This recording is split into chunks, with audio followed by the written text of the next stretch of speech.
In 1999, Carlos Ghosn, a Brazilian-born, Lebanese and French-educated engineer with bushy eyebrows and a reputation for savage cost-cutting, was assigned the job of restructuring a failing Nissan.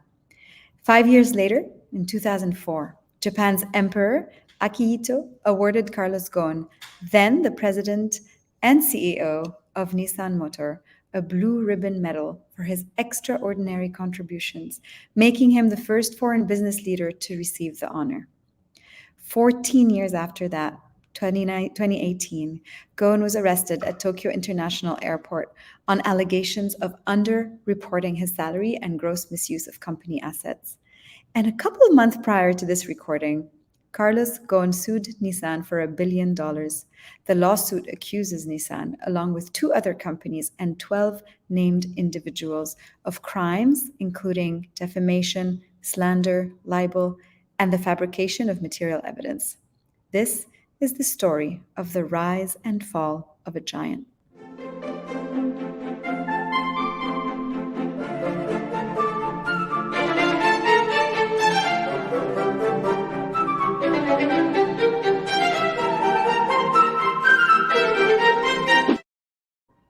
I'm Marilyn, CEO and founder of Cosmic Centaurs, and you're listening to the 6th episode of the 3rd season of this weekly live video series called Center Stage. It is ingrained in human nature to love a good story, and in my years of experience and learning, I've collected a number of stories from companies and leaders who've either succeeded brilliantly or failed tragically, and the lessons we can learn from these stories. In our 3rd season, we dive deep into the tales of triumph and tragedy, sharing lessons learned from companies and leaders who faced incredible challenges. Today, we are telling a story of revolution and reckoning, the rise and fall of Carlos Ghosn at Nissan. Before we start this episode, I recently lost someone in my life who had a very dear place to me, and his personal motto was toujours plus haut, always aim higher. This episode is dedicated to him. The company, which would eventually be known as Nissan Motor Co., was established as a separate entity in 1933, although its origins can be traced back to 1911. Its leader, Yoshisuke Aikawa, understood from looking at the automotive industry in the United States that cars would also gain popularity in Japan. The first car produced by Nissan as we know it today rolled off the assembly line in April 1934. The Datsun Type 15 was a compact car designed for the domestic market. After World War II, Japan faced various economic challenges and restrictions imposed by the occupying forces. So under the Allied occupation, Japan was only allowed to produce a limited number of vehicles for essential purposes only, such as military or government use. When those restrictions were lifted in 1949, Japan's car industry was revitalized. By the 60s, Nissan had established a strong presence in the Japanese market, and it had iconic models like the Datsun Fairlady and the Bluebird. As Nissan grew, so did its ambitions. By the 70s, they made a bold move by venturing into the global market and opened factories and R&D centers in the United States. By the 1980s, Japan ranked as the world's top car-producing country, and Nissan was its poster child. Nissan expanded very aggressively in the 80s. They launched numerous models, they invested heavily in new technologies and facilities, but in the early 90s, Japan experienced a very severe economic recession known as the Lost Decade, and Nissan's rise began to fall. Nissan's rapid expansion in the 80s led to excessive production capacity and a lack of focus on their core models. They had too many plants, some of them running at only 50% of their capacity. In fact, the Japanese factories alone could produce 1 million more cars a year than the company actually sold. They had too many car platforms. They had 25 expensive chassis compared to Volkswagen's 4. And they had too many suppliers, nearly 3,000, 10 times more than Ford. A large workforce, inefficient production processes, and legacy systems contributed to increased expenses, squeezing profit margins. Only 4 of their 43 models were profitable. Nissan's market share began to decline. By 1999, they were $35 billion in debt, and the company required a massive restructuring. It was a do or die kind of situation. And thus was born the unlikely marriage of Renault and Nissan in 1999. The two formed an alliance with the goal of completing each other's strengths and expanding into new markets. Renault injected $5.4 billion into Nissan, alleviating the debt and granting Renault access to the North American and Asian markets. That alliance seemed promising on paper. Renault was known for innovative design and Nissan for the quality of its engineering. But industry analysts had reservations. Nissan faced severe financial troubles, having experienced losses in 6 of the previous 7 years. Only a handful of their models were profitable, and their debts prevented needed investments in product development. Other car makers had looked into but declined this partnership because Nissan was in a truly precarious situation. And Renault, despite its credibility as a rescuer, having just undergone its own turnaround, had a history of failed mergers and remained partially state owned, raising concerns about cultural compatibility. It was like having the French civil servants trying to fix the Japanese government. Skepticism was widespread, leading to a decline in Renault's share price. This unlikely marriage was not predicted to lead to a happy union. In comes our hero. The standout turned controversial figure is Carlos Ghosn, a charismatic executive known for his striped suits and bushy eyebrows, who took on the daunting task of making the alliance work. Ghosn, a Brazilian-born engineer of Lebanese descent, was no stranger to cross-cultural management. He was recruited in 1996 by Louis Schweitzer, then CEO of Renault, to restructure the company. Ghosn earned the nickname Le Cost Killer for his aggressive cost-cutting measures, but he saved Renault. When he agreed to lead the Nissan turnaround, he demanded full control, handpicked a small team of around 20 executives, no external consultants, and set out to work. When he walked into Nissan in the late 90s, Japanese corporate culture was unlike anything he'd interacted with before. Let me give you a bit of a lay of the land. First, let's talk about keiretsu. That's a distinctive feature of the Japanese business landscape. Keiretsus are intricate networks of companies with cross-shareholders, interconnected business relationships, and theoretically, they can be a source of strength, but also a potential roadblock to change. In Nissan's case, these alliances were formed over decades, and the company's close ties with other businesses within the keiretsu made decision-making complicated. It hindered their ability to implement swift and bold reforms, not to mention tying up hundreds of millions of dollars of cash without necessarily providing any real returns. Nissan also had a hierarchical and conservative corporate culture that hindered decision-making and innovation. Like most other Japanese companies, Nissan paid and promoted its employees based on their tenure and age. The longer employees stuck around, the more power and money they received, without consideration of their actual performance. Employees with many years of service would often be elevated to leadership positions regardless of their skills or qualification. This tradition, while valuing loyalty and experience, hindered fresh perspective and innovative thinking. Decisions were typically made through a consensus-driven process. Now, that can foster collaboration and harmony, but definitely slows down decision-making and inhibits bold moves. And for a bold man like Ghosn, you can only imagine his surprise.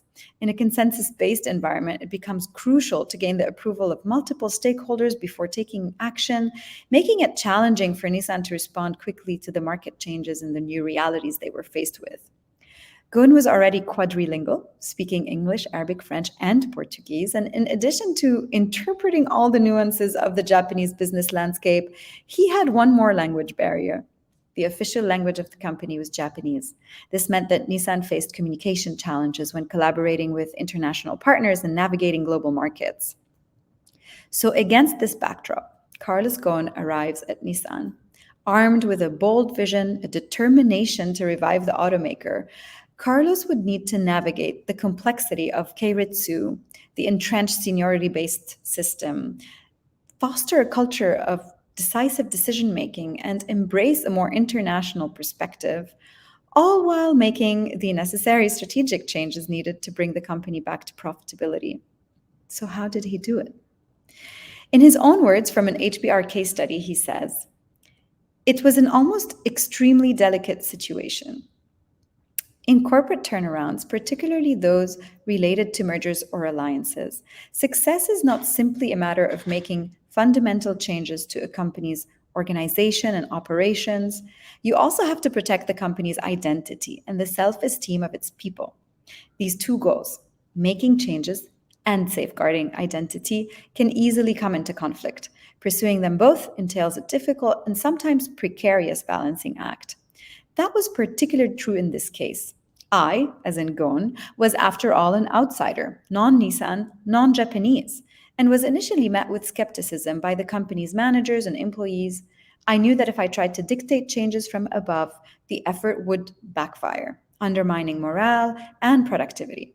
But if I was too passive, the company would simply continue its downward spiral." Ghosn mastered the balancing act. First, instead of imposing a revival plan on the company, Carlos Ghosn engaged Nissan's own managers through the formation of cross-functional teams, what we refer to as CFTs. These teams were responsible for identifying and leading the necessary transformative changes within the organization. Carlos Ghosn had used cross-functional teams in his prior turnaround experiences and recognized their effectiveness in expanding the perspective of line managers. CFT served as a really powerful tool for encouraging managers to look beyond their functional or regional boundaries, enabling them to consider broader organizational goals and responsibilities. There were 9 CFTs in total, made up of 10 people, mixing in, as we said, some of Ghosn's team members with the Nissan workforce. They were tasked with overhauling nearly everything from manufacturing to business development, all the way to organizational practices. They were given 3 months to complete their review and bring forward a list of suggested changes or improvements.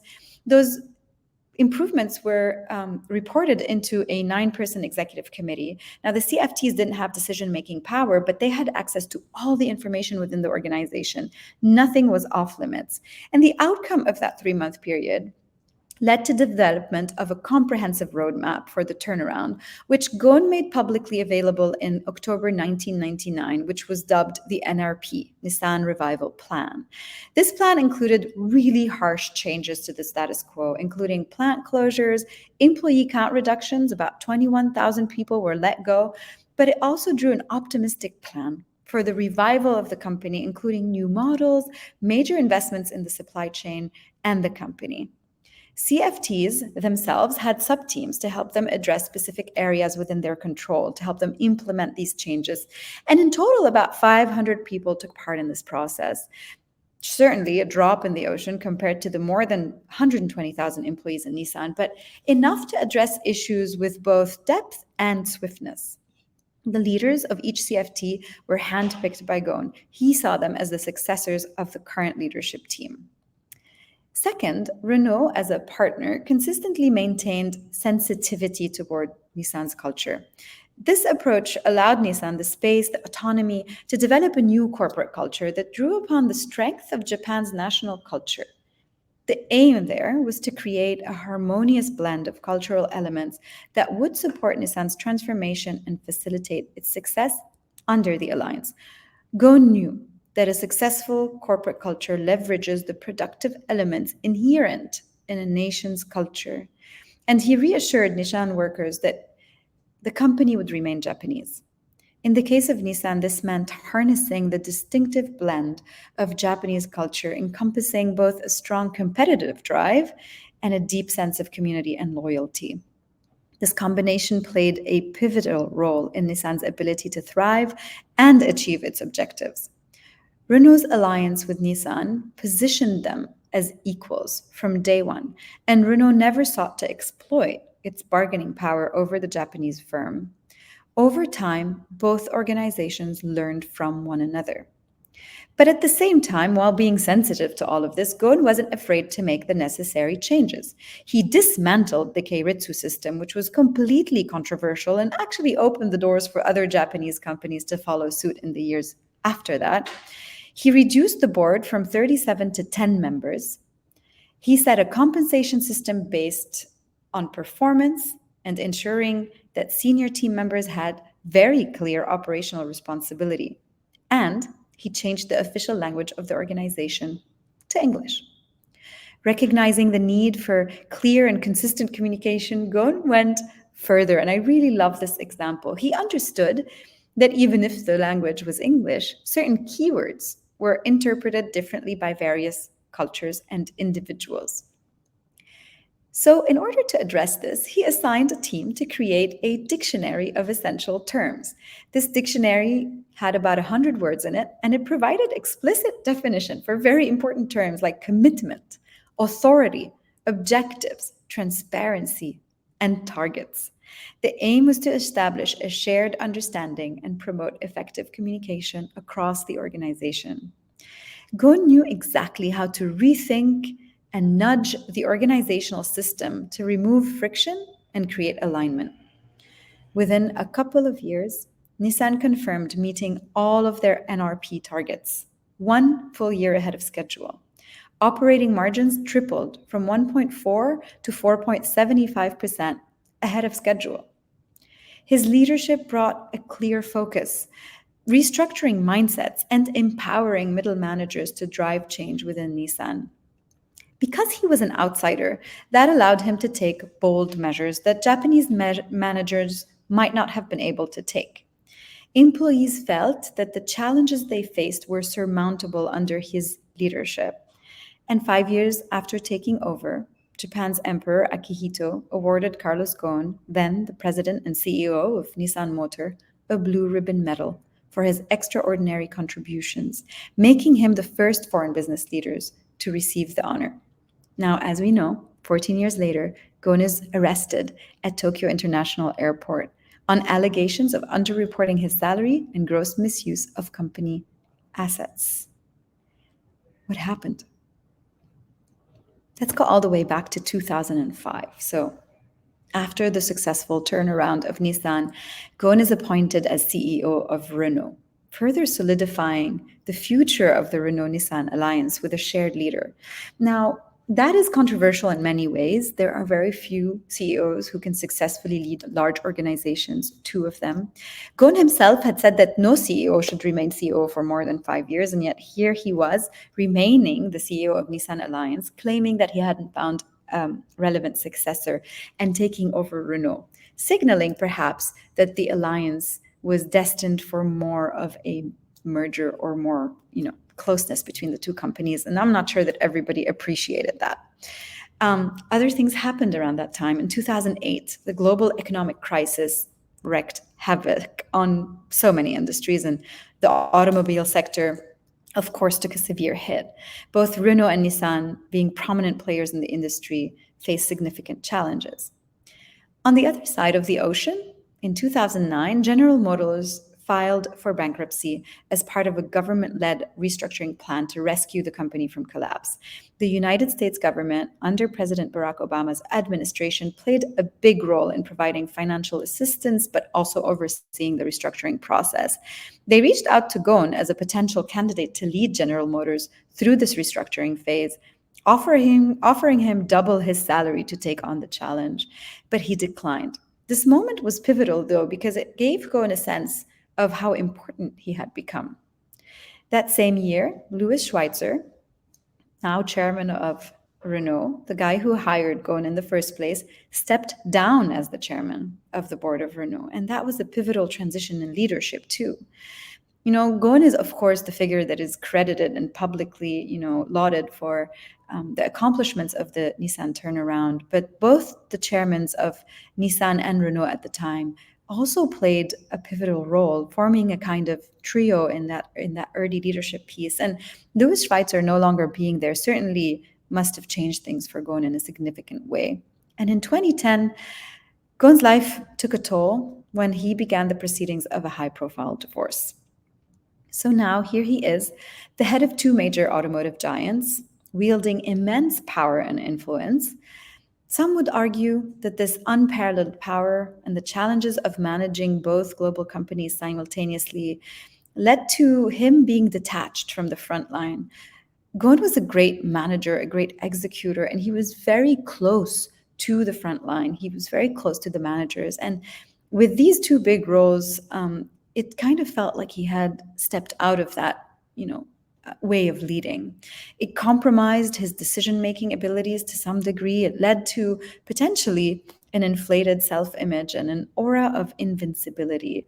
Stories of Ghosn today report that, for example, he was notorious for never letting his number twos take too much power, and many of them, potentially successors, ended up leaving the organization. Power can corrupt even the most capable of individuals, and Ghosn's case perhaps was no exception.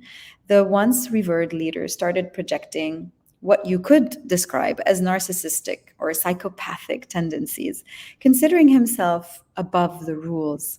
One glaring example, usually cited as the beginning of the end for Ghosn, was Ghosn's lavish parties at the historic Palace of Versailles. He held not one but two extravagant parties there, seemingly placing himself among the rank of historic royals. The first of two was in 2014, when Ghosn personally invited 160 people to celebrate the 15th anniversary of the alliance between Nissan and Renault. But the March 9th dinner, which was catered by celebrity French chef Alain Ducasse and featured an elaborate fireworks display, to mention a few extravagances, coincided with Ghosn's 60th birthday and not the March 27th birth of the joint venture in 1999. This unchecked behavior led to mounting concern about his leadership, ultimately leading to his high-profile arrest in November 2018. The former chairman is arrested in Japan on charges of underreporting his salary for more than a decade and misusing Nissan's funds for personal purposes. Of course, he is subsequently fired as chairman of the alliance, creating a leadership vacuum. In 2019, Nissan and Renault face significant repercussions following Ghosn's arrest, leading to both automakers implementing corporate governance reform, appointing new boards. The tensions start to rise between the two companies. Remember, this alliance is a very delicate balancing act. Renault attempts to strengthen capital ties with Nissan, but the move is met with resistance from the Japanese car maker. Jean-Dominique Sénard, a veteran executive for Michelin, is appointed as the new chairman of the alliance, hoping to restore a bit of stability. In December 2019, in a surprising turn of events, Ghosn manages to escape from Japan on December 29th using a chartered flight and eventually finds refuge in Lebanon, his home country, mine too, where I'm recording this episode. It's worth mentioning how Ghosn fled Japan, just for the fun of it. It's a bit of a scene from Ocean's 11 series or something. He disguised himself to slip unnoticed through the streets of Tokyo. He goes on a bullet train to Osaka, where a private jet is waiting at the local airport. While in Osaka, two Japanese men disguised as musicians await him in a hotel. And he hides in a large music equipment box and travels from the hotel to the airport. The private jet takes off on time, and Ghosn, now free from his confines, flies through the night, swaps planes in Turkey, and lands in Beirut the next morning. Finally, in 2020, Makoto Ushida becomes the new CEO of Nissan in February and expresses his determination to successfully turn the automaker around. I've fast-forwarded through all of this, but of course the events of this period have marked a significant upheaval in the Nissan-Renault alliance. Legal controversies, governance reforms, leadership changes, all of this affecting the stability and the direction of the companies and their alliance. Just yesterday, would you believe it, Wednesday, July 26, 2023, the partnership has been re-equalized. Renault's ownership in Nissan has been reduced to just 15%, down from 43%, mirroring the 15% stake that Nissan holds in Renault. The 28% remaining will be placed in a French trust. This move likely aims to rebalance the power dynamics between the two companies and give Nissan more autonomy moving forward. Whether this will be successful, only time can tell. But what I want us to spend a bit of time on is thinking, what do we learn from here? This morning, I had a long discussion with my mentor, Professor José Santos, who teaches multinational enterprise management and has written many case studies on the Nissan turnaround. And here's what we discussed. There are so many lessons to learn from the saga. Firstly, turnarounds are a delicate interplay of big, significant strategic actions, but smaller, focused steps, more symbolic steps. Ghosn's understanding of this balance was crucial to his success. He knew that it went through something as big as dismantling the Keiretsu and as small as changing the language or having a shared understanding of words. We spoke at length about this in the episode, yet so many turnaround consultants or leaders only focus on the big stuff, the stuff you see on a slide, and forget to do the small things. Secondly, this also highlights the importance of governance. All of the things that Ghosn did for which he is now being persecuted, they were approved by a board, by a team, by a committee, by a task force. He didn't spend $700,000 on a Versailles event without anyone checking him in. But what this tells us is that the failures in truly overseeing his actions is a reminder of the need for robust governance structure in organizations. When the structures fail, when the systems fail, human flaws begin to appear. And in fact, this is also a very human story. A reminder that this level of immense individual wealth and global exposure is a relatively recent phenomenon, obviously shaped by the rapid advancement of technology, by globalization. Leaders like Carlos Ghosn or other controversial leaders today, like Elon Musk with his Twitter story, they've attained unprecedented levels of influence and wealth in a very interconnected world. But this level of power and exposure can pose unique challenges for individuals and the organizations they lead. It's quite complex to navigate global business, the scrutiny that comes with this level of prominence. While these leaders achieve remarkable success in their respective fields, they've also faced their share of controversies and challenges associated with their positions of power and some of their decisions. And as we witness these high-profile figures navigate these complexities, we sometimes witness moments of vulnerability and instances where the line between personal, professional life blurs. It raises an intriguing question. Are we inherently equipped to handle the overwhelming influence and pressures that come with such global exposure? Now, I'm not saying that Ghosn didn't make mistakes, but in addition to seeing the humanity, I think it's also essential not to let these mistakes overshadow the brilliance of the turnaround that he accomplished. Joe and I discussed this at length this morning. His tenure as the CEO of Nissan in the early 2000s was nothing short of remarkable. He orchestrated one of the most successful corporate turnarounds in history, pulling Nissan from the brink of bankruptcy, turning it into a powerful player. The Renault-Nissan alliance was widely accepted as the #1 car industry in the world by 2017. This strategic vision, his cost-cutting measures, were revolutionary. His ability to revitalize the struggling company, extraordinary. In the realm of business and leadership, we often see individuals idolized when they triumph, but very quickly condemned when they fail or falter. We have a knee-jerk reaction. And it disregards the complexities of human behavior and the pressures that come with leading these organizations. And very quickly, business schools, managers, society at large, very quickly discarded the entire legacy based on the later mistakes. I think it's wiser to take a nuanced approach. I think examining both the achievements and the errors allows us to gain a profound understanding of leadership and the multifaceted nature of human decision-making. Ghosn's turnaround of Nissan remains an essential case study in the business world. It serves as a source of inspiration for leaders facing adversity and showcases the significance of transformative leadership in times of crisis. While his later actions may have tarnished his reputation, the brilliance of his earlier achievement should not be ignored or dismissed. Recognizing the duality of leaders, their ability to drive change while being susceptible to flaws, can lead to more comprehensive discussions about leadership, ethics, and governance. I hope you enjoyed this story, and thank you for tuning in.